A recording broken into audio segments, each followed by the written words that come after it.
Baik, Assalamualaikum warahmatullahi wabarakatuh. Selamat malam eh, kepada Bapak Unggul Purwohedi dan Ibu Rosma Sudati selaku dosen pengampu mata kuliah Corporate Governance dan teman-teman semua. Di sini saya akan memaparkan, sebelumnya kenalkan, nama saya Muhammad Raihan Nur Ma'ruf dengan NIM 171342222020. Di sini saya akan memaparkan analisis corporate governance di KAP Kantor Akuntan Publik Tanubata Sutanto Fahmi Dambang dan Rekan atau Video Indonesia. Boleh di next.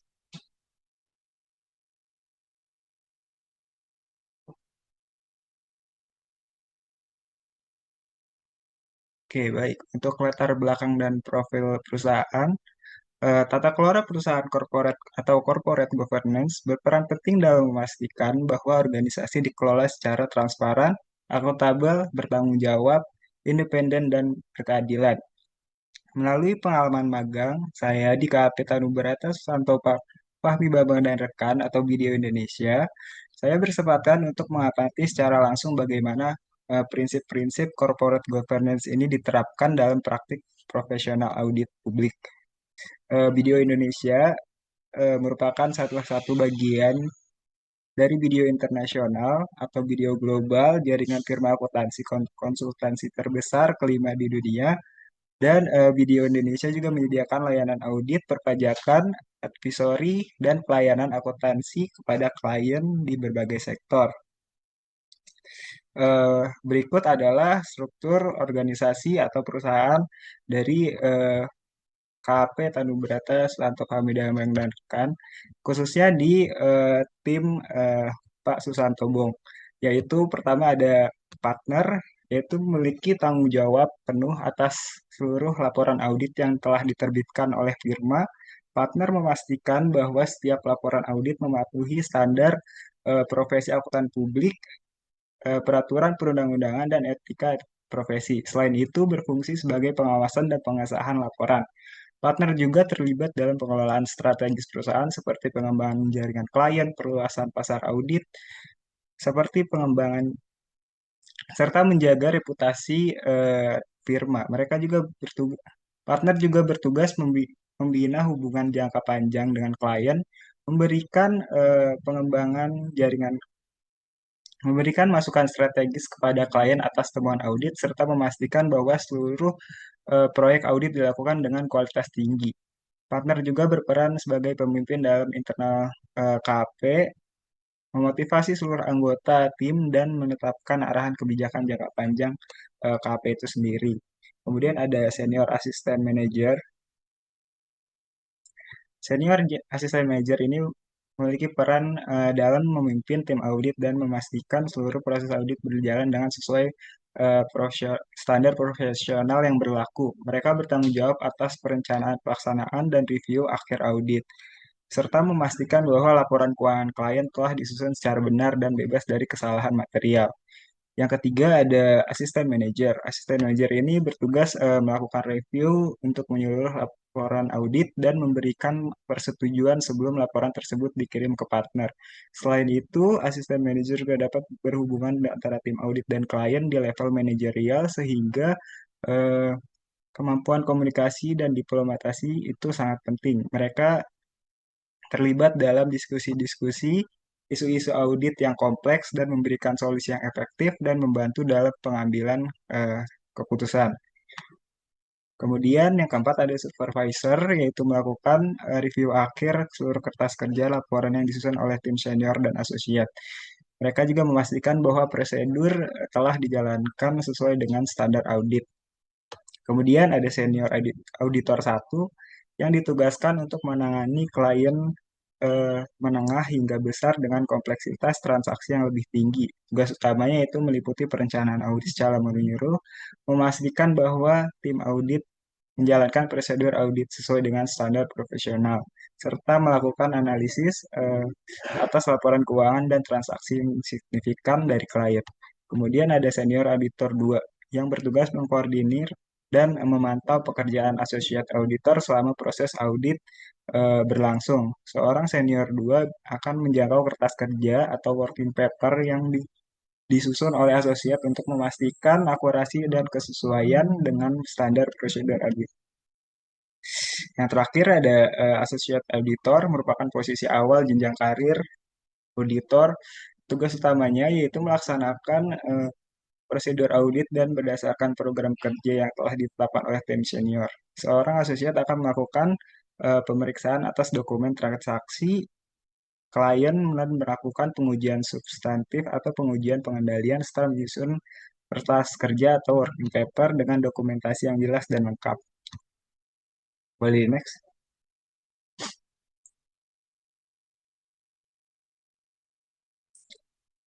Selanjutnya yaitu adalah analisis corporate governance di video Indonesia.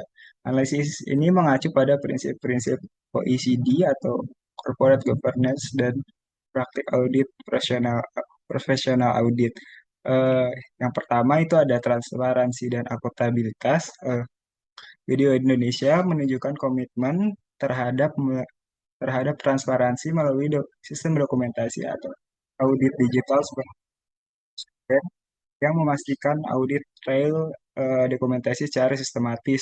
Sistem pelaporan keuangan hasil audit melalui proses review internal multilevel termasuk engagement, quality control review oleh partai yang independen dari engagement. Namun demikian, sebagai firma private, transparansi publik eksternal terbatas. Informasi mengenai struktur organisasi, kebijakan manajemen risiko, dan laporan keberlanjutan tidak secara terbuka. Hal ini menjadi celah ekspektasi corporate governance, terutama ketika melayani klien di sektor publik yang dituntut menerapkan prinsip keterbukaan. Yang kedua yaitu struktur kepemimpinan dan fungsi pengawasan. Fungsi strategis dan pengawasan dipegang penuh oleh para partner. Ketiadaan Dewan Komisaris atau unit pengawas independen berpotensi melemahkan fungsi check and balance. Mekanisme review melakukan oleh partner yang tidak terlibat langsung dalam penugasan EQCR. Namun ini belum cukup manajemen objektivitas dalam situasi yang kompleks. Go di next.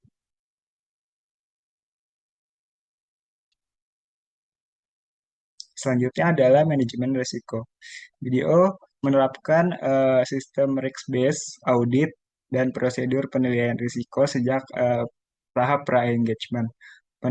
Penilaian risiko klien dilakukan melalui melalui klien acceptance atau continuous form yang menilai integritas manajemen klien, risiko independensi dan fraud dan potensi fraud. Selama pelaksanaan audit, pendekatan risk-based audit digunakan untuk merancang pengujian substantif yang berfokus pada area yang berisiko tinggi. Namun secara kritis perlu dicatat bahwa proses ini masih bergantung pada pertimbangan profesional audit yang bersangkutan.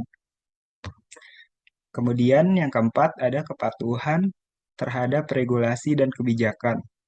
Video secara konsisten merujuk pada standar profesional akuntansi publik, ISBA kode etik, serta SOP internal. Kepatuhan ini diperkuat oleh pelatihan rutin dan internal audit dari video global. Namun pengamatan selama magang menunjukkan bahwa terdapat variasi dalam penerapan SOP antar tim, khususnya pelaksanaan prosedur yang kompleks. Ini mencerminkan perlunya penguatan kultur atau kepatuhan di seluruh staf level. Boleh. Selanjutnya ada sistem pengawasan dan kontrol internal. Video memiliki tim internal quality and risk management serta audit internal dari video global, termasuk rotasi partner audit, pelaporan pelanggaran etika, dan evaluasi kerja secara berkala. Namun efektivitas pengendalian ini sangat tergantung pada tone at the top, yaitu komitmen terhadap partner dari nilai integritas dan kualitas. Jika pemimpin tidak konsisten, maka sistem telah dibangun ini menjadi resiko, menjadi formalitas berkala kurangnya, monitoring atau real time menyebabkan keterlambatan, pekerjaan ini berpotensi mengurangi efektivitas sistem pengendalian. Boleh next.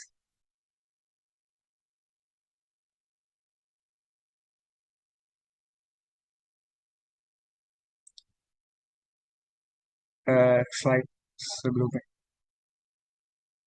Oke, selanjutnya ada temuan dan masalah. Meskipun video Indonesia telah menerapkan struktur pengawasan dan pengendalian yang mutu yang kuat, realita di lapangan menunjukkan bahwa adanya kesenjangan antara kebijakan formal dan pelaksanaan aktual, terutama di tingkat operasional. Berikut ini adalah beberapa permasalahan yang berhasil diidentifikasi, yaitu keterlambatan penyusunan audit working paper. Selama magang ditemukan keterlambatan penyusunan pelaporan kertas kerja audit yang disebabkan oleh beban kerja yang tidak seimbang antara anggota tim, koordinasi supervisi yang tidak optimal, serta tidak adanya pelaporan progres secara digital atau real time. Yang kedua ada monitoring dan supervisi kurang konsisten. Monitoring kinerja pada level intern atau junior tidak dilaksanakan secara konsisten. Terdapat perbedaan gaya supervisi antara manajer yang menyebabkan inkonsistensi dalam pemahaman standar kerja dan ekspektasi dan kualitas. Ekspe- Standar kerja dan ekspektasi kualitas. Setiap manajer atau partner memiliki gaya supervisi yang berbeda yang menyebabkan ketidakkonsistenan dalam kualitas output audit. Ya, selanjutnya, boleh next. Selanjutnya ada yaitu tidak adanya pelaporan progress real time.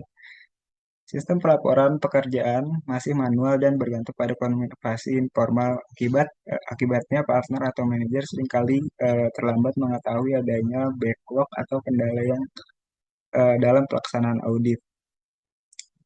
Pelaporan progres audit ini masih dilakukan secara manual atau pesan singkat informal. Seringkali bahwa ada tugas yang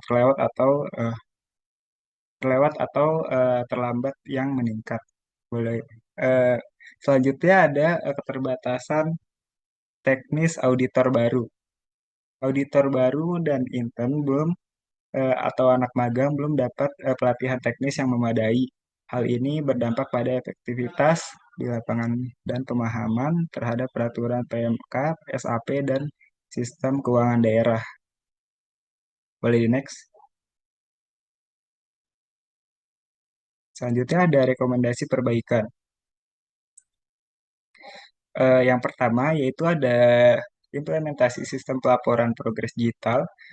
Video disarankan untuk mengembangkan platform berbasis web atau aplikasi mobile yang mungkin setiap anggota tim audit mencatat progres harian mereka. Sistem ini harus terintegrasi dengan APT NextGen, terdapat diakses oleh manajer dan partner secara real time, namun serta mendapatkan penampilan indikator progres atau status penyelesaian setiap area audit. Yang kedua ada standarisasi proses supervisi dan monitoring, yaitu video dapat menyusun supervisor guideline handbook yang berisi standar supervisi harian, teknik pemberian eh, umpan balik yang efektif, dan prosedur pelaporan kendala kerja. Langkah ini menyamakan persepsi supervisi antara manajer dan menjaga kualitas pembinaan terhadap junior atau intern. Boleh next. Selanjutnya ada penguatan program pelatihan teknis. Pelatihan teknis perlu diberikan kepada seluruh staf baru meliputi pengantar audit sektor publik dan karakteristiknya. Regulasi keuangan pemerintah seperti PMK, SAP, dan peraturan LKPD, dan simulasi penyusunan kertas kerja di audit sektor publik. Selanjutnya ada peningkatan keterbukaan informasi eksternal. Untuk memperkuat transparansi dan akuntabilitas, video dapat mempertimbangkan penerbitan Sustainability Report atau Transparency Report tahunan, publikasi struktur organisasi, serta kegiatan sosial dan nilai perusahaan di situs resmi. Selanjutnya ada penilaian kinerja dan evaluasi tim audit secara berkala, yaitu perusahaan dapat mengembangkan sistem evaluasi audit internal yang lebih komprehensif dan mencakup nilai SOP berdasarkan dan progres kerja dan kepatuhan SOP, survei kepuasan klien dan mitra kerja internal, audit internal mendalam terhadap pelaksanaan setiap proyek audit besar. Boleh next.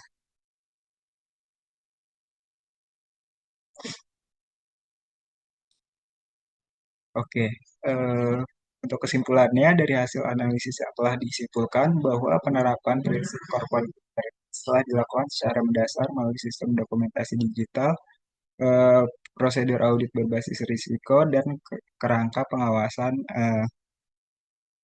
mutu internal. Keterlambatan dalam penyusunan kertas kerja audit, inkonsistensi supervisi, dan kurangnya pelatihan untuk auditor baru menunjukkan bahwa perlunya ada reformasi dan manajemen operasional audit netral dengan menerapkan sistem pelaporan digital, perkuat pelatihan teknis, dan meningkatkan transparansi eksternal. Video Indonesia dapat lebih optimal menjalankan prinsip-prinsip dan tata kelola yang baik dan memberikan pelayanan audit yang kredibel bagi klien-kliennya. Dan penerapan rekomendasi yang telah dijabarkan akan mendorong video hanya jadi firma audit yang patuh terhadap standar akuntansi profesional, tapi juga eh, sebagai institusi yang berkomitmen terhadap tata kelola organisasi yang unggul dan berkelanjutan.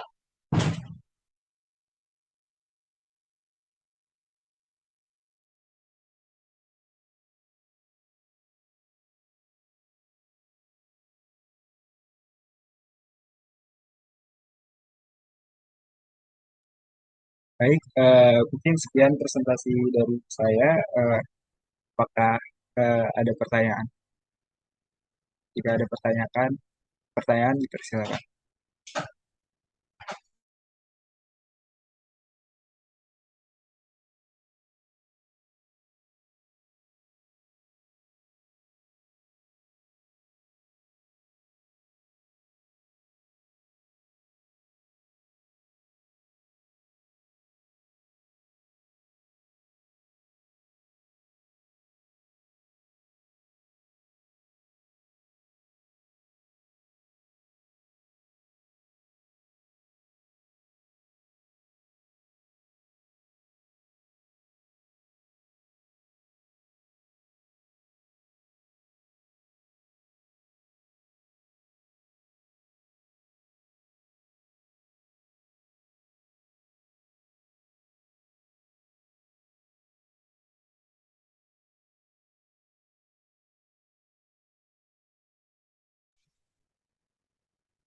Baik, kepada Hilpana Zahro dipersilakan.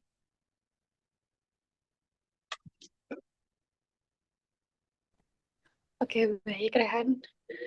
Terus, apakah suara saya terdengar? Terdengar. Oke, baik. Terima kasih sebelumnya untuk penjelasannya. Eh, Sebelumnya saya mau izin nanya, mengapa perbedaan gaya supervisi antar manajer menjadi masalah dalam praktik audit? Dan bagaimana hal itu berkaitan dengan prinsip tata kelola? Terima kasih. Oke, baik. Selanjutnya kepada Sonya Hairunisa dipersilakan. Baik, terima kasih sebelumnya kepada Rehan yang sudah presentasi. Saya Sonia Nisa izin bertanya, bagaimana potensi resiko profesional muncul jika ada sistem pelaporan progres audit secara real time di lingkungan kerja audit seperti BDO? Mungkin sekian, terima kasih, Rehan. Oke, selanjutnya kepada Anissa dipersilakan. Iya, baik. Terima kasih Raihan atas kesempatannya dan terima kasih juga atas presentasinya. Saya izin bertanya, tadi kan sudah sempat dijelaskan ya terkait permasalahan yang timbul karena kurangnya pelatihan teknis bagi auditor baru. Nah, apa implikasi dari keterbatasan pelatihan teknis bagi auditor baru tersebut terhadap kualitas audit dan kepatuhan terhadap regulasi? Terima kasih. Oke, baik. Terima kasih atas teman-teman yang sudah bertanya.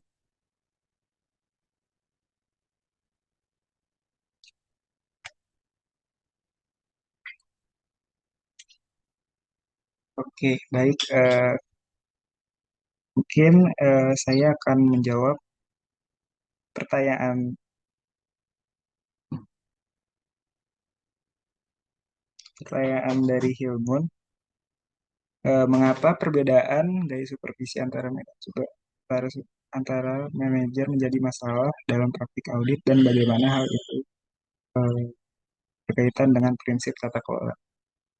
Jawabannya itu perbedaan gaya supervisi antara manajer dapat diciptakan ketidakkonsistenan dalam pelaksanaan prosedur audit, terutama bagi intern dan junior yang masih dalam tahap belajar.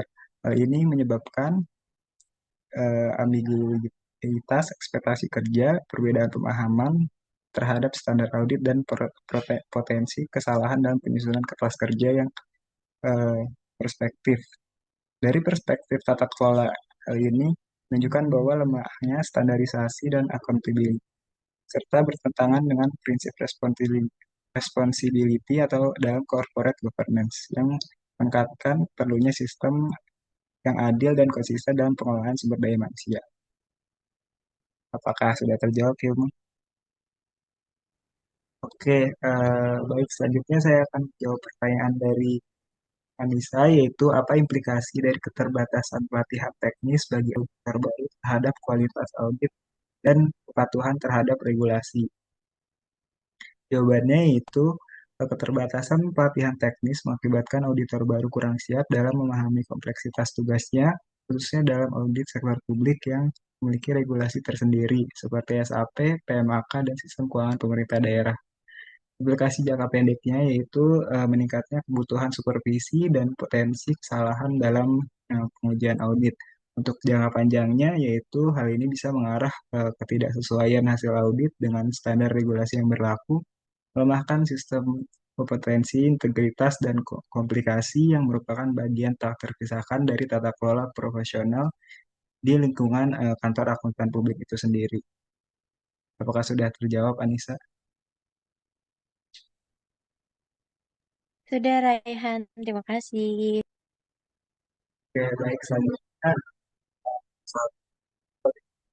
risiko profesional muncul jika tidak ada sistem pelaporan progres audit secara real time di lingkungan kerja audit seperti di BDO Indonesia. Yaitu untuk jawabannya, tanpa sistem pelaporan progres audit secara real time, manajer dan partner kesulitan memantau status pekerjaan akurat dan tepat waktu. Hal ini dapat menyebabkan keterlambatan penyelesaian audit, terdeteksinya backlog pekerjaan, dan meningkatkan risiko kesalahan atau kelalaian dalam dokumentasi. Dalam jangka panjangnya, risiko profesional muncul berupa menurunnya kualitas audit, potensi pelanggaran terhadap SAP, dan terganggunya reputasi firma di mata klien dan regulator. Apakah sudah terjawab soalnya?